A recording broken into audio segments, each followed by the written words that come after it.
I'm Dr. Maanda Tshifularo, and on today's episode, we are joined by Charisse Drobis, who is the head of academic client partnerships at GIBS Business School.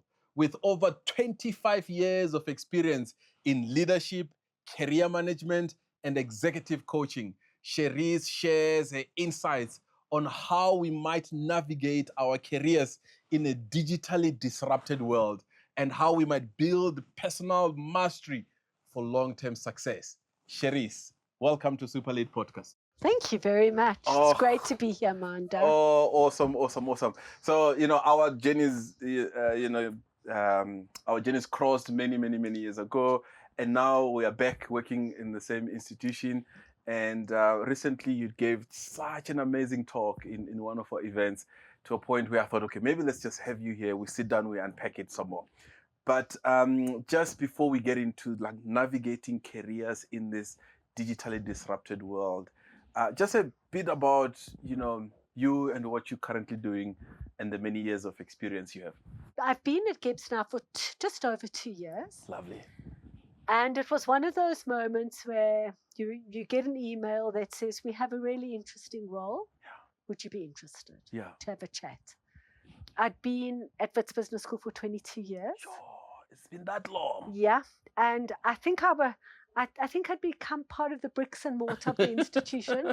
Yes. Loved what I did. Of course. But an opportunity came to reinvent myself in a new environment. And I thought, what better to do at an advancing age than to, I always say to people, learn a new language. And for me, it was learning a new language of a different organization. And I joined GIBS in a very similar role to what I held at Wits Business School, at heading up careers. But very soon afterwards, I was asked to take on another portfolio, which is in international partnerships. So currently I'm head of academic client partnerships, which bridges careers on one side, and then our international partnerships. So those are some of the joint degree partnerships that we have with international universities and business schools, and also includes international exchange programs for our masters and MBA students. Excellent. So quite broad. But I come from a background of people management, of people empowerment, people enablement, everything to do with what makes people tick and what it is that they need to advance their careers. So I've been in that space for really a long time. Lovely.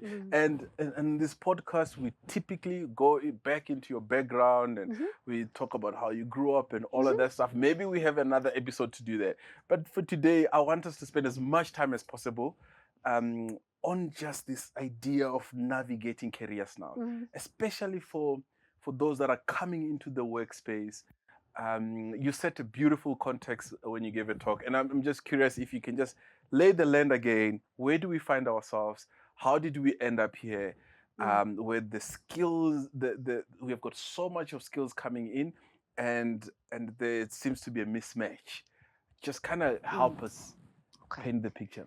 If we go back, and I'm thinking back to the time when I first started working. Yes, which was just a few years ago. Times by 10 or to the exponential, but be that as it may, the world of work was really very linear. You finished university, you got an opportunity, and invariably it was a really junior opportunity at an organization. I remember driving around Joburg in my car with my 10-page CV, driving around trying to find a company, and you would go in and drop your CV at companies. It was like that. Yeah. But invariably, you'd start off in a junior position and work your way up through the organization. Of course, bearing in mind that at that stage, the majority of our country was even cut out of the working world. So I went in and I was given my first job, a really junior position, and I worked my way up. It was a time where when you had your first baby, invariably you jumped off that sort of linear path and reared your children and then got back on. So it was a very sort of linear environment. Today, I always liken the world of work, and I know I used the playground metaphor, the jungle gym. It is far more complex. It is not linear. And that non-linearity has been building for many years. And it's around a number of changes that we've experienced, largely conflated by various different digital disruptions. I mean, I'm thinking now, Y2K was a big one. You know? Yes. I remember everything was about what is your Y2K strategy. Yes. And if you didn't have a Y2K strategy, basically you were left on the side of the highway. We all went to bed that night, woke up on the 1st of January 2000, and nothing had really changed. But be that as it may, things were changing. The way companies thought about how they engaged with technology was changing. And but things were still pretty standard, pretty linear. I noticed things changing, I think really after about 2010, we had that massive financial fallout of the whole Fannie Mae, Freddie Mac, the subprime lending crisis. That had a huge impact on, look, I think the first, if I go a step back, one of the first really big events was 9/11. That had a massive impact on jobs as a whole. And that was really 3 weeks into me joining GIBS Business School. All full of hope and excitement and what I was going to do. And the bottom fell out. Then came the subprime crisis, 2008. But it really impacted us around about 2010. So I think South Africa was quite well cushioned until it wasn't. Then, of course, I mentioned this when I did the talk a little while ago, what really piqued my interest, and it was a colleague at the business school, I'll never forget, who was walking around with this article and sending it to all and sundry and saying, the world of work is changing. And this was around the World Economic Forum's Future of Jobs report of 2014.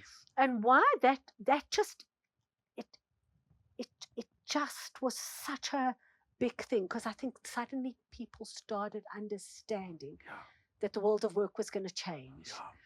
And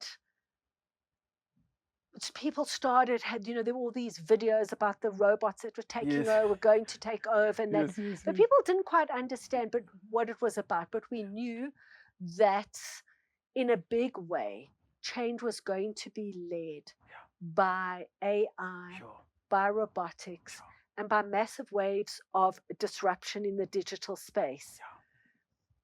But these disruptions were not happening in isolation. We've spoken about the geographical, the climate change crises. These were all happening. So you have the economic crises, you have the geographical and meteorological crises. Then in South Africa, massive socio-economic and political upheaval, and then the digital disruption. So these things are all amplifying one another.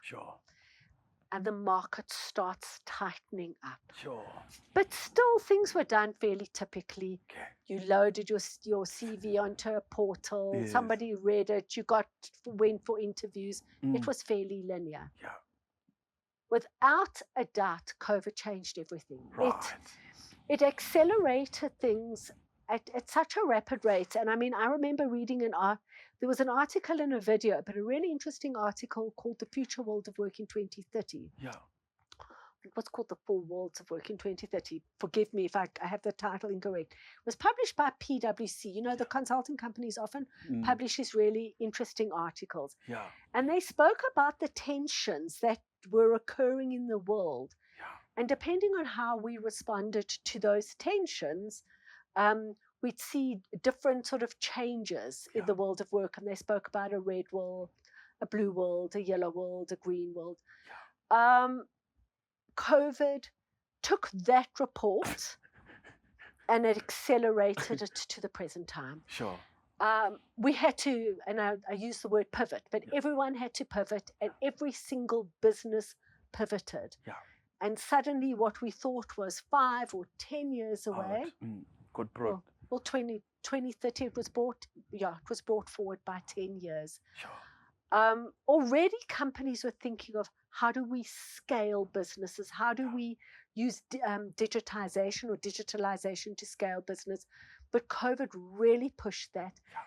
And without a doubt, recruiting Yeah. became scaled at an exponential rate. Right. So we'd already heard about platforms such as VMark, and there are a whole lot of them. There's Resumes 360 and JobScan, and a lot of the companies were already starting to use software to work through huge volumes of applications. You're thinking the likes of an AB InBev, you can get 100,000 applications. Well, that's a big number, just slow on that one. No, So it's a year.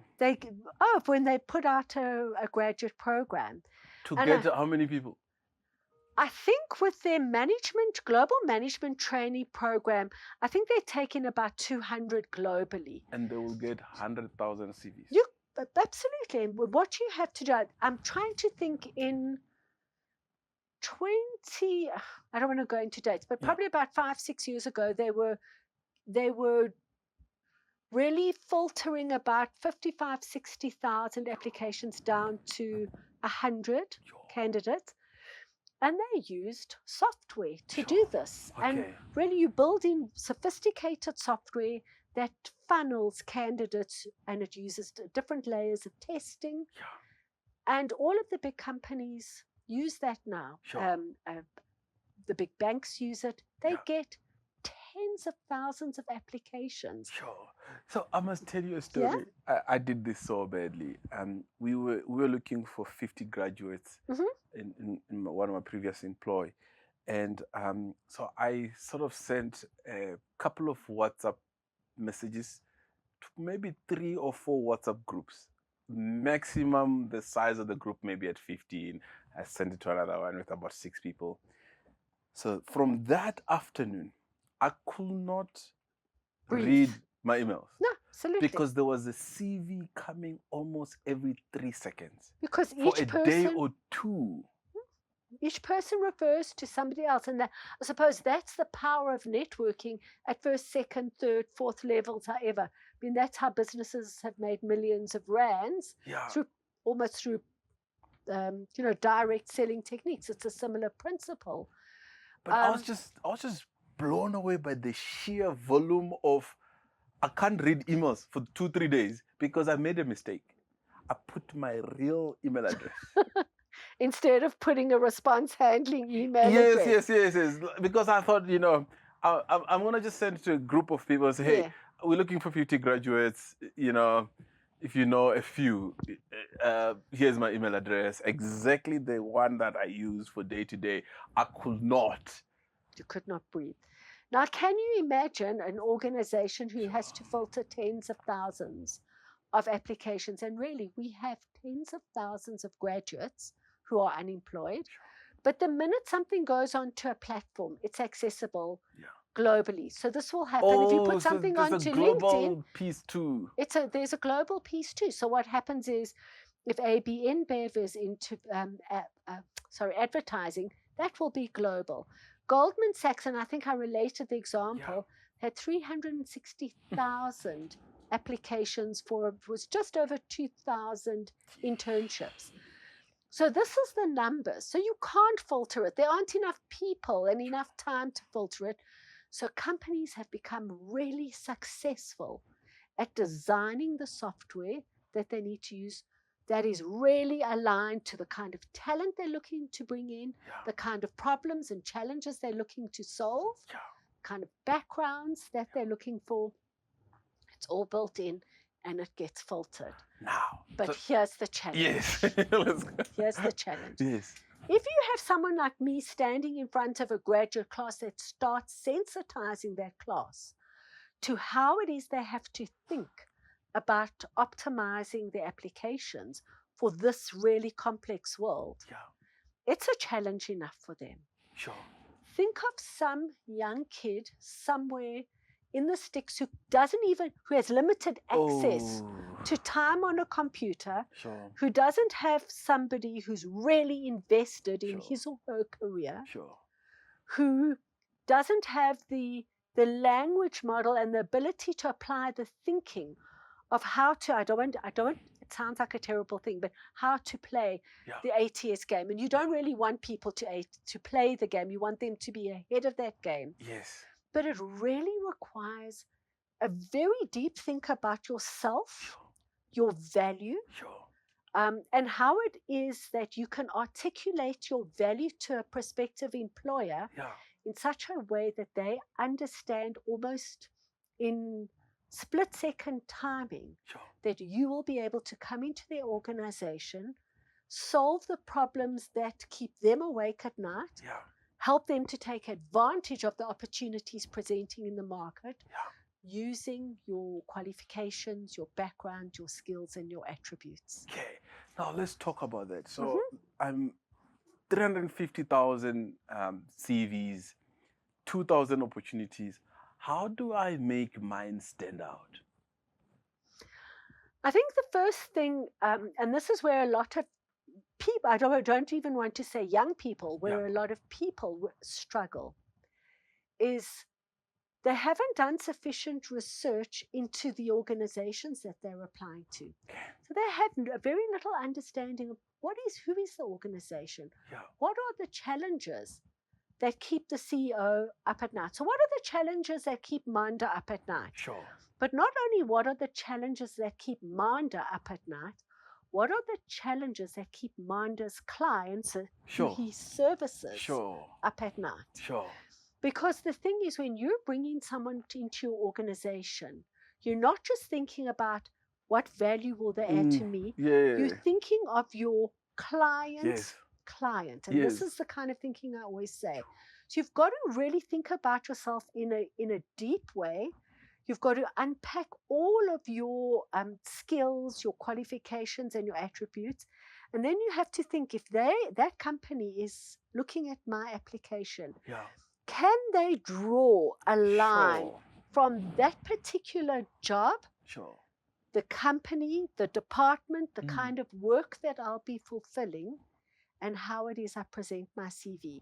And if there's about a 70% match, I will make it through the first level of funneling. This is what the softwares will do. Correct. So what you're saying is I can't just copy my CV now and go submit it somewhere else. Not at all. You have to think about strategically presenting yourself in alignment with what the company is looking at. And I always say to students, this doesn't mean, because what some people do is they then just sort of blast their application full of buzzwords that they see on the application. But the software is so sophisticated today, it can pick that up. So it will filter it out. So then you don't get a chance to talk to anyone? No.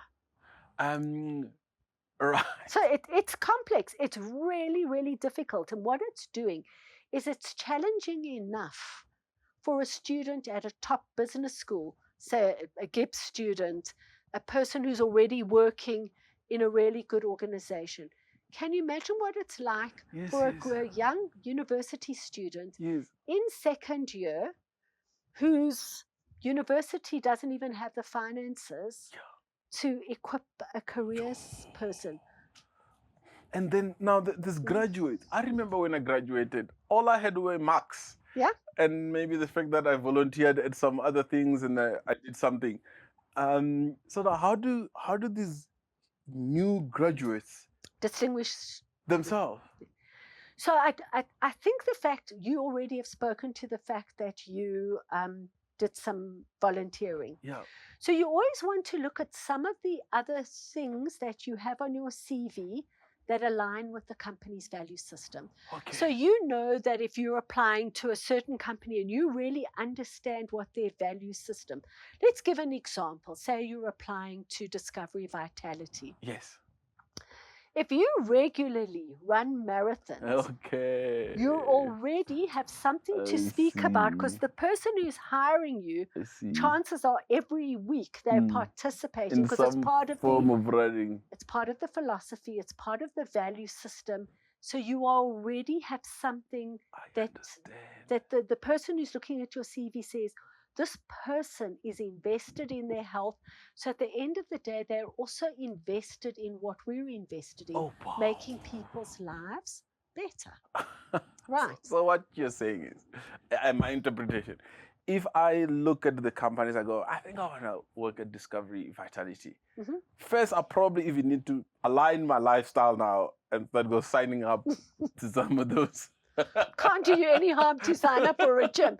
But it does help if you embrace that lifestyle, right?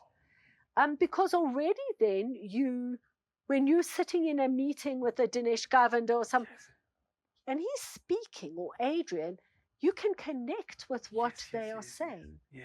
And that's just an example. You're part of the running club already, and you did that, and you're and drinking chances the are, if you're smoothies. regularly running, you might be interacting with people, I see. and you're playing paddle at the paddle yes. courts. So chances are you're interacting with some of those people already and building a network with them.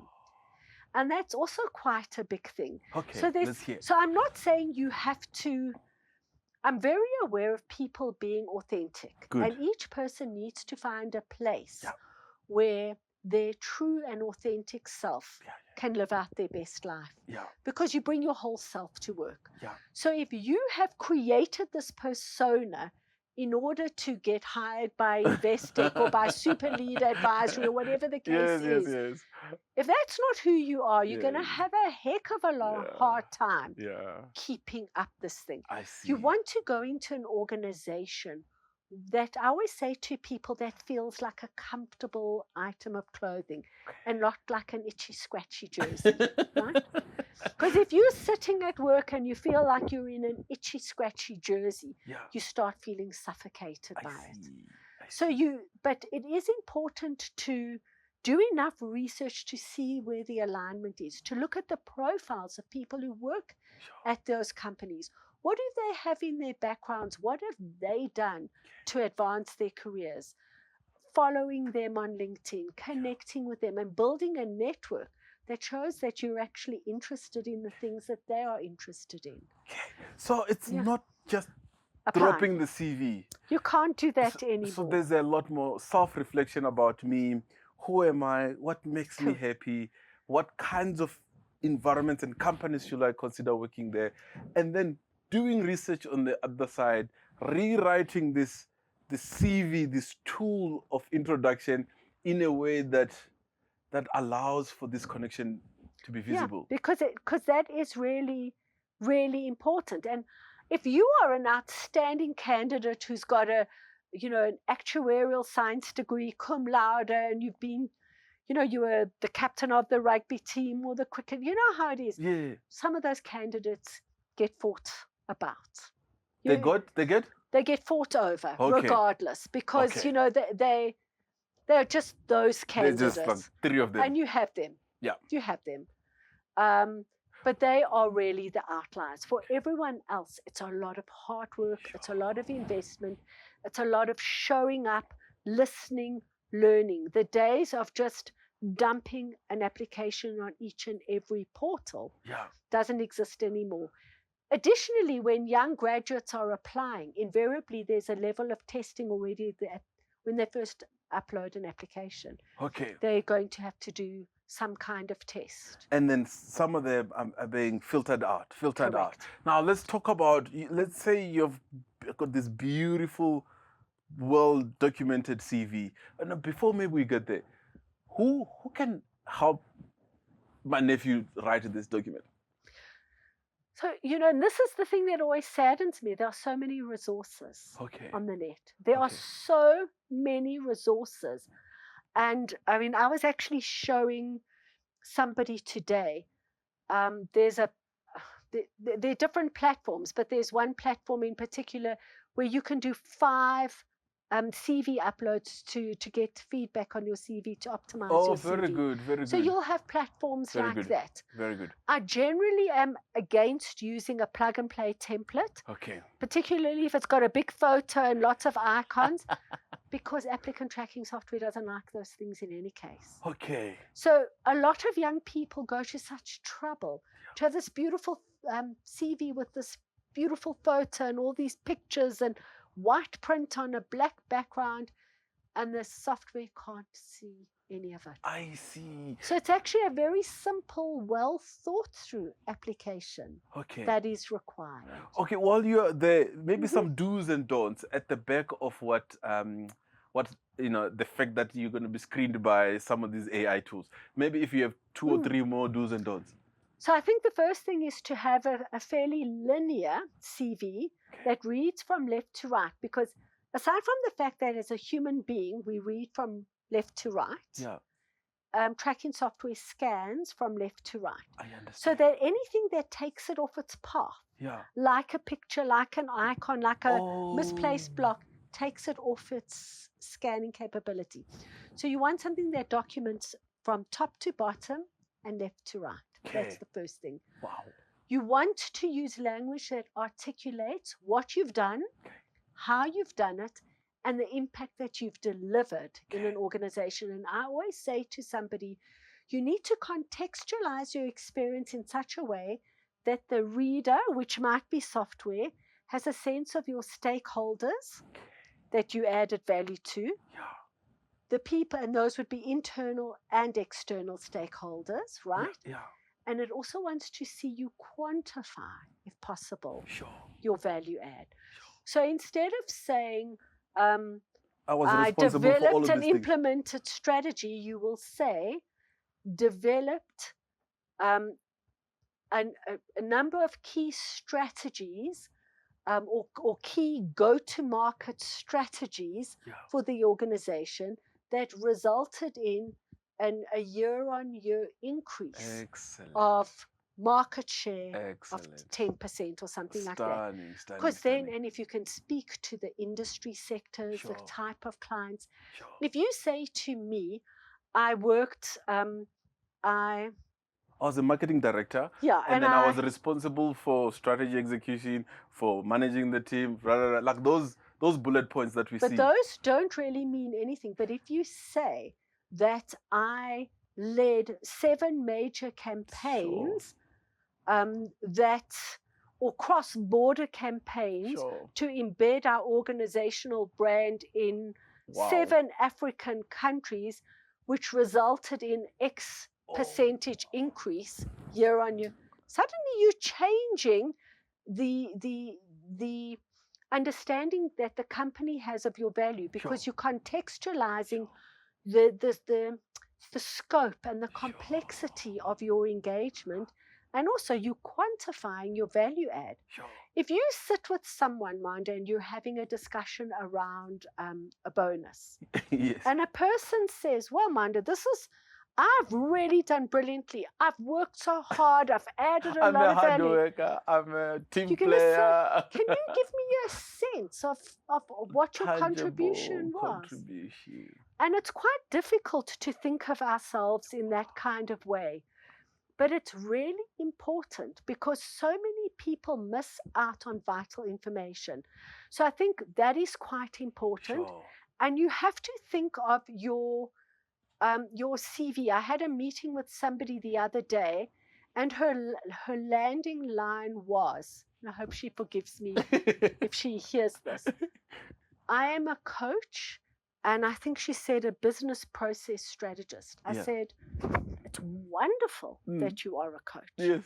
But if I am a big consulting house, and I see that, I'm going to say, this is a coach first and foremost, and a part-time consultant. If you're looking for a position as a consultant, you're going to lead with that, and you're going to augment it with the fact that you have these years of coaching. And it's about thinking, who are we having the conversation with? Who is reading that CV, and what is it that they need to know about us that will in some way be the answer to the problems, the challenges, and the opportunities they're facing. And that's why it's so important to think of your application in that way. But in terms of the CV, I always say to people, no photograph, not necessary. ATS can't read it. Yes. Black on white. So what is ATS again? Applicant tracking software. Okay, good. Okay. And you will never know what applicant tracking software the company uses. I see. It could be something like Taleo, which is quite a well-known brand. Yeah. But it could be a tracking software that has been specifically designed for this that organization's purposes. Sure. Right. Yeah. But most of the big companies purchase the software for use, particularly with grad programs. Yes. And on LinkedIn, you have a search mechanism called Boolean search. Right. So what happens is a lot of big companies today, instead of even hiring executive recruiters, they train their internal recruiters on Boolean search. Okay. So if they know they're looking for an executive assistant to the CEO, they will plug in all of the different filters that go onto LinkedIn. Yes. And will literally distill thousands, tens of thousands of candidates, maybe down to, if they want to, down to 20 that will be interviewed. Right? Wait.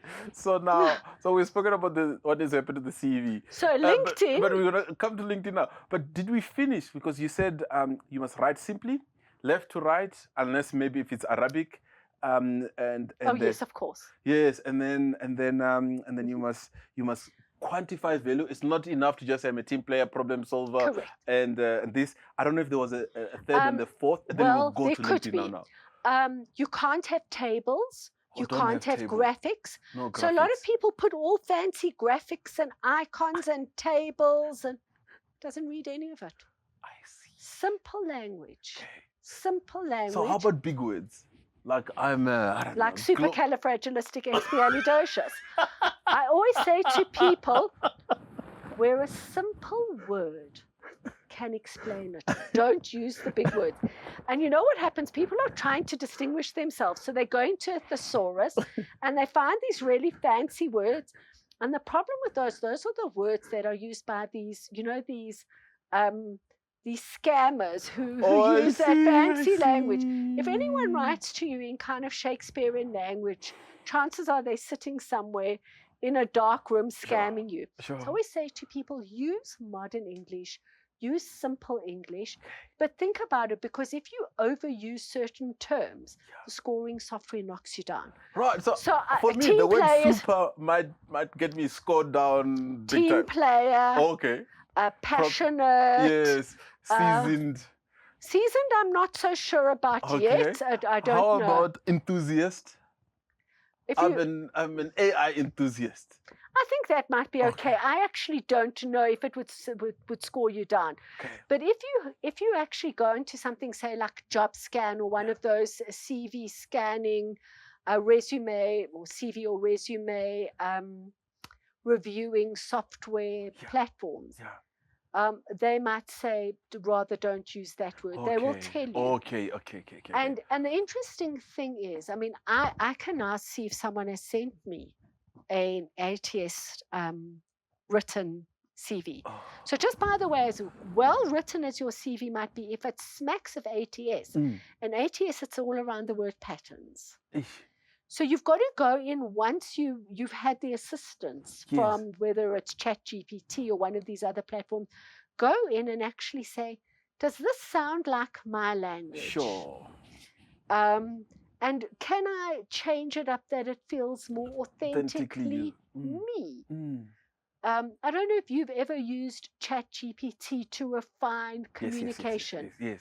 But when you go into it afterwards, you sometimes get a sense that this isn't me. Yeah. And you've got to go back in and you've got to remake it to align with your authentic brand. Okay. Because here's the thing. If you have this amazing CV that speaks to this person who is forward thinking, generative thinking, a critical thing, all of those wonderful things, and you're sitting in front of your interviewer and you can barely get 2 words out of your mouth, then there is a disconnect between how you've presented yourself and your CV. So you really also want to be authentic. True. And the interesting thing is, Maanda, the candidates, and I've worked with so many thousands of people, ultimately what's right for you finds its way to you. Excellent. If you are authentic, excellent. and if you've really thought about who you are, the value you can add, and if you've really thought about the company. Sure. And sometimes it's about a candidate saying, look, the truth of it is, I've applied to your company because you were one of 10 companies who came to present at my school. Business school, yeah. And I really need to secure a graduate program, and you have an excellent. Yes. Sometimes it's actually about also being honest. That honesty, that authenticity is a huge thing. Sure. Right. So thank you. So we've worked through this thing, and all the ATS softwares. Now they finally produce the top 15 of you. You start to go to interviews. Some do's and don'ts. There again, I'm a very big believer in being your authentic self. Excellent. To be relaxed, even if you're nervous, but to be authentic. The truth of it is, it's so much better to be rejected for who you are than to be accepted for someone who you've presented to be, but aren't. And here's the thing today, interview. I think because companies now don't waste time screening gazillions of CVs, their recruiters have become a lot more skilled. And they can very easily pick up a candidate who's ill-prepared, who is inauthentic, who is promising things to them that don't feel authentic as well. So I think it's better to be rejected for who you are than for someone who you pretend to be. And I always say to a student, you're actually not, very often, you're not being rejected because the company doesn't like you. They have maybe 20 or 30 positions if they're lucky, sometimes far less. They have a very good sense of the departments that they're recruiting for. The kind of challenges that those departments are facing, the personalities in those departments who are dealing with those issues, and they're looking to match you as closely as possible to those things. So they might think you're brilliant, but you're not just the right match for who they are. For this environment. And therefore, you have to keep going through the processes till you find a place where everything comes together. Most graduates or most young job-seeking graduates don't apply to enough opportunities. Okay, say more. What is enough? I hope this is not What a is big enough? number. I mean, some people will say 6 to 9 applications. There is no ways in the current job market that's enough. I think you start with 20. At the minimum. And then you're going through that thorough process of reviewing yourself, reviewing the companies, tailoring the CV. So job search is actually a job in itself, and the same would actually go for an experienced hire. So if you're in an environment and you want to change, you have to go through all of that. You really have to think very carefully, And I sit with so many people who are looking to have a career switch. And when I start speaking to them, they haven't actually properly even considered why it is that they want to career switch into a different sector. They haven't thought about what's going on in that sector, whether there are opportunities for them in that sector, where their skills align, because even having an MBA is not always enough. Let's talk about that, because it's a difficult one. And we work in a business school. Because I get people say, there's a lot of MBA graduates that even don't have jobs, or some they will kind of challenge to say, we see people that have done MBAs, but we haven't seen anything come of it. Say more. When you're embarking on an MBA, firstly, I think it's an incredible learning journey. It is. And whatever qualification you're doing, even if it's a 10-hour certificate, it is part of a learning journey. But you have to understand why am I doing the MBA? Am I doing it to enhance, advance, enrich, or change my career? And if I'm looking to change my career, do I have a realistic understanding of the job market and the hiring conditions in our country? Because you can be the most brilliant, amazing candidate. But if the market doesn't have the Sure. opportunities for you, Sure. you're going to keep knocking your head. So when I first came into the world of business school 25 years ago, everyone wanted to do an MBA to get into investment banking or strategy consulting. Yes. And I remember everyone, it was the buzzword, strategy. Yes, And I used to have a company that said, strategy, great. And what do you think a strategist in our company would do? Right? Because this wasn't a consultancy. It was a very big consumer goods company. And invariably the person wouldn't have an answer to that because they hadn't thought of how they would fulfill a strategy role and what a corporate strategy role looks like and what that person will do and what are the problems they would solve. So they would get knocked out. But nonetheless, there were opportunities at one stage in certain investment banks for MBAs. Today, a lot of those, I'm going to call it career-changing MBA roles in investment banks don't exist because the average South African MBA is over the age of 32. Sure. And the international banks won't even look at them if they're over the age of 32. Yeah, and some of the other consulting firms, they still prefer a younger profile. Correct. So it's a tricky thing. It really is a tricky thing. And there again, and I say it respectfully, you're an advisory firm. You will know this. People think, well, I've done X, Y, and Z. I had a sort of a lackluster career, but I had some high points and some low points.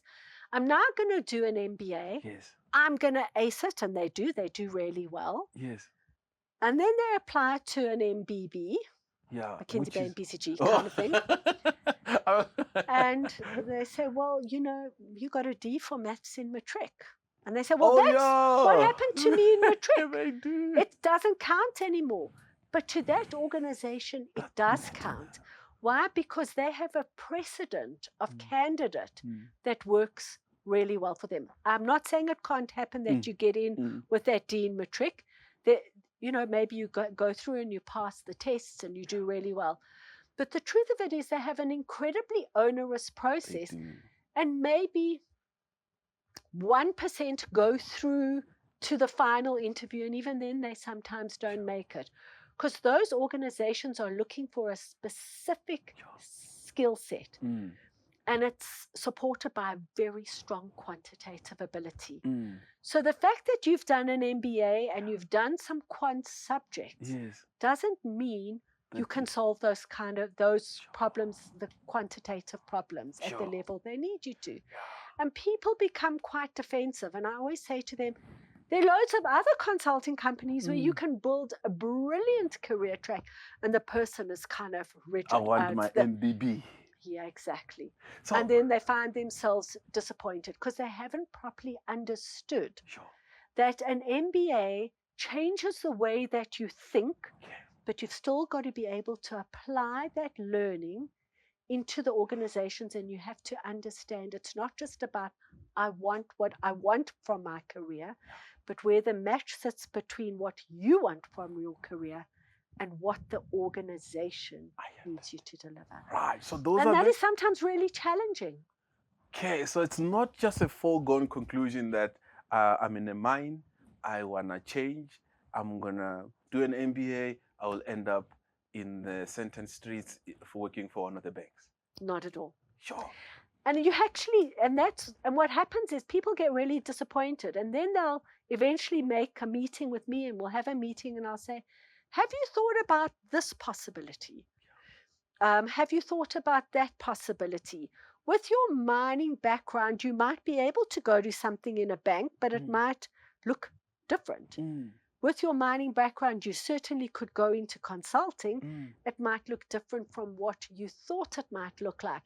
And suddenly the person starts researching different opportunities. Excellent. Why? Because when you come in to do an MBA, you think you're going to attend everything at university, and then all you're thinking about this assignment, where your syndicate next syndicate meeting is, right?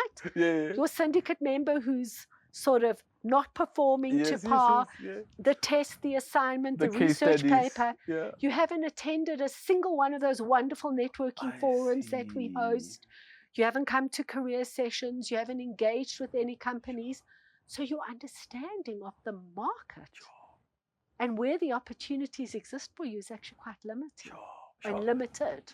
Right. So I understand those that want to change careers. So let's talk about those that do an MBA and they're in an organization and at the hope that after graduation or something like that, like something will just take off.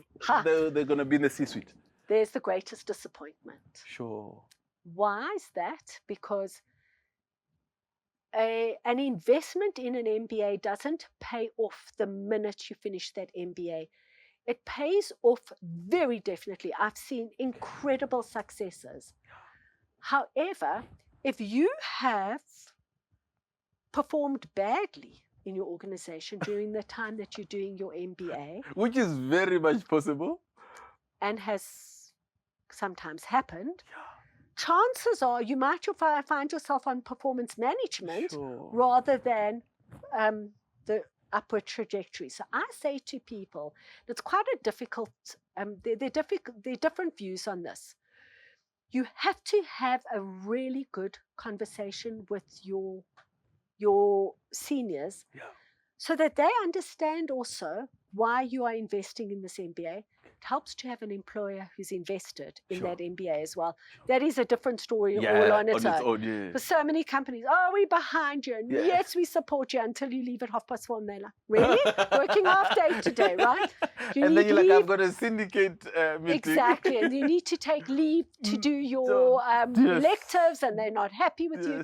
That's another thing. But I always say to people, you have to look at this wonderful opportunity to take your learning from the MBA class into work every day and take what you are doing at work back into the classroom. Because in that way, that classroom juncture becomes this incredible meeting place of practice and theory. I see. Then if you start taking what you're learning in class and applying it in your place of work and adding value while you're in the qualification. Very good.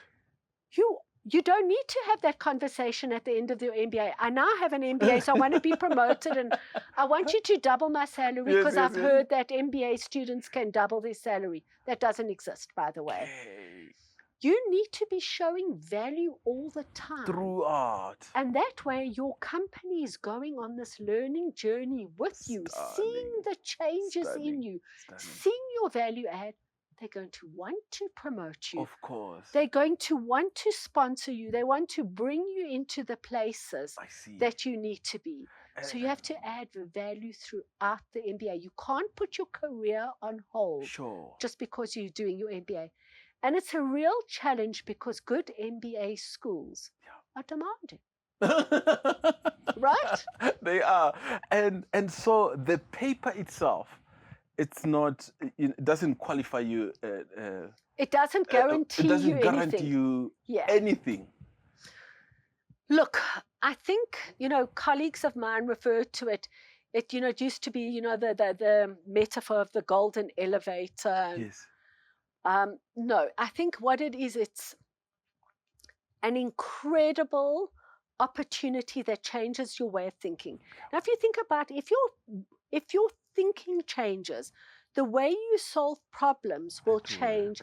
All of that. So it's almost like a ticket to the game, but you still have to participate in the game. Does that make sense to you, what I'm saying? Love the metaphor a lot. Some little bits and pieces have been borrowed from conversations I have, so I can't say I've originated that. But it's really about thinking in a different way, not putting your career on hold, and truly understanding that you've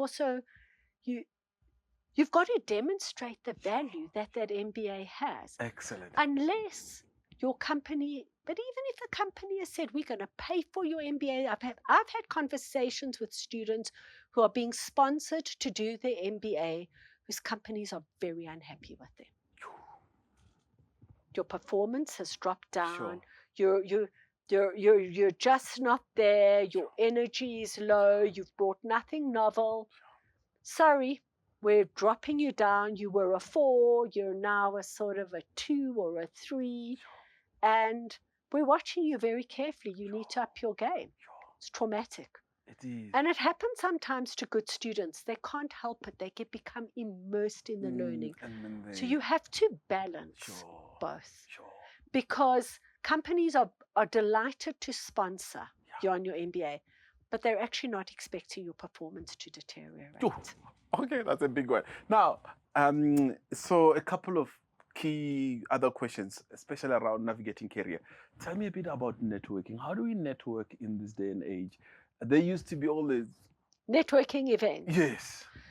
Look, the one thing that COVID helped us with is networking online. Okay. Through using platforms like LinkedIn in a very strategic way. Okay, good. We have to talk about LinkedIn, yes. So a lot of people do not like networking. And they feel and you know, here's the thing. Yeah. I network quite comfortably, but I'm not a cocktail party kind of gal. Same. It's just not. I like to have a meaningful conversation with a few people. That's how I like to do it. I like to do stuff with people. Let's go play sports or, I don't know, do something. I just want to say that is a wonderful way to network. The paddle court. Yes. Paddle is brilliant. We know golf is brilliant. We know cycling is great. Riding. That's me. I can't just do this cocktail thing. You do a lot through your religious observance, through your church networks. Yes. So you need to find the way that networking works best for you. Good. To network purposefully. Okay. It's not about 10,000 people in your network. It's about a number of really solid connections who you can rely on to introduce you to someone else. So I see. If you are in a crisis and you need help, can you name 4 or 5 people at least who you can turn to who will introduce you to the right people? So it's about being in contact with connectors. Excellent. To think, who are the connectors in my life? And you can build those relationships in all of these forums. And if you look at a place like, say, where we are at GIBS, gosh, every day there are so many people and events that people can participate. Absolutely. Where you meet. Where you meet, where you engage, where you learn from others.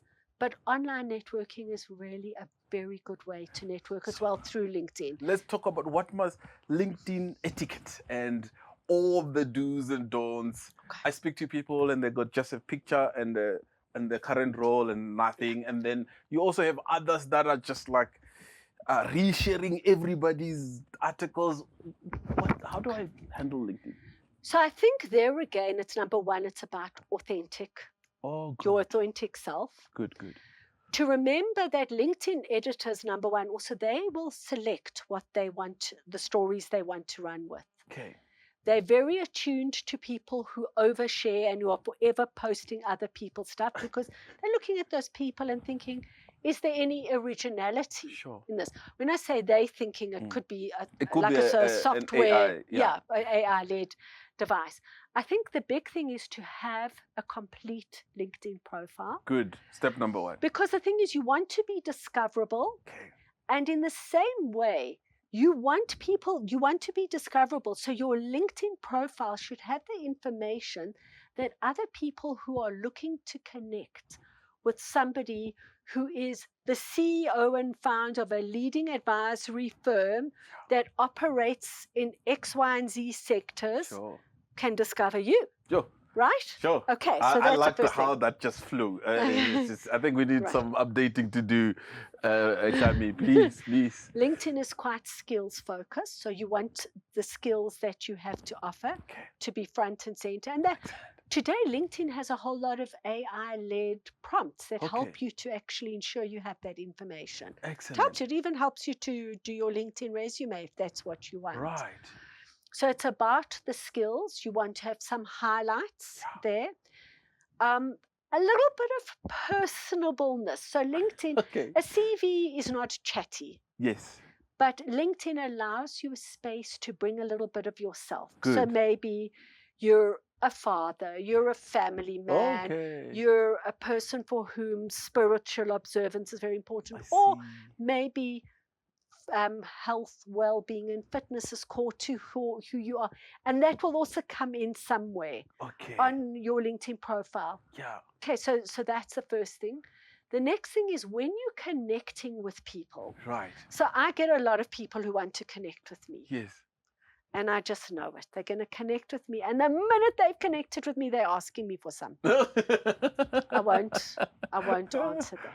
Okay. I want to know that if someone is connecting with me, that before they ask me for something, they are first, it's like a piggy bank. Okay. You've got to put in quite a few coins before you can start cashing them out. And that's networking. It really, networking on LinkedIn follows the concept of reciprocity. We don't want to abuse that. Okay. So before I ask you for something, I want to know that I've made some contribution to the network, where maybe you've looked at something that I've done and you've engaged or said and you've engaged with it. And then what happens is I see that you've engaged quite purposefully with my post, and I might then send you a note and say, love to have a virtual coffee with you, Maanda. Wow. Let me know when best suits you and I have a coffee with you. I understand. Then I maybe meet you and we play a game of paddle. And then I bring something to you that might be a really interesting business proposal. Okay. But I don't hit you with that proposal the minute you've accepted me. And it's about timing. It's about timing. It's about discretion. It's about understanding that concept of reciprocity. I see. Asking someone to write a recommendation for you when they don't really know you. Doesn't that put a huge amount of pressure? It does. Someone who says, please be my mentor. I spoke about that. Yes. But, I've got so much going on. I'm not gonna. But if I connect with you then, and in a few weeks' time I've connected with you, and a few weeks ago, really what I'm doing is using you as a sounding board and as an unofficial mentor in any case, right? I've got an honors in marketing and communications, and when do I know what to study next? And there's family and there's all the other things that happen. Just how do I think about continuous learning? So I think we need to think of it in an informal and in a formal way. Okay, good. Informally, we should be reading all the time. We should be understanding what's happening in the world. I'm always distressed when I go into a class and say, what do you think of this? And everyone stares at me. We've been studying so hard that we didn't know that Trump met Putin. You know what I'm saying? You want to be able to speak to it. So you need to read. And you have the opportunity for micro-learning, which are small, short certifications that are very skills-focused, so you can improve your skills. You can build those skills into qualifications through, where you cluster a number of them together. You can do a MOOC, which is a massive open online course. Pick and choose some courses. And these are like the likes of Coursera's and a bunch of them. Absolutely. And then I think they Get Smarter. I know GIBS has a whole lot of micro-learning. There's LinkedIn learning. And you're constantly adding, reading, learning to enhance. Charisse, that's a great place to pause. Pause being used deliberately. But for all our guests, we ask them to answer these two questions. First one is to look directly into the camera and give our listeners a challenge. Just one challenge from our conversation today. And the second one, if it's at all possible, to recommend a book or a resource or an article or clip or TED Talk or anything. TED Talk, Simon Sinek's Start With Why. Stunning. Right? I think it's for anybody who's running a business and anybody who's starting off. And I think there's that. I must say I also love Steve Jobs' commencement address at Stanford. Because there is something very beautiful about understanding that the true picture only becomes clear when you look at it retrospectively. And that's they're short clips. I challenge each and every person to really look at yourself as a human being and say, who am I? What do I bring to this world? How do I add value to the world? And how do I leave the world a little bit better off because I was in it? And that's something that you should ask yourself every now and again. So that's my challenge to you. Oh, excellent. Charisse, thank you. Thank you. Oh, what a conversation.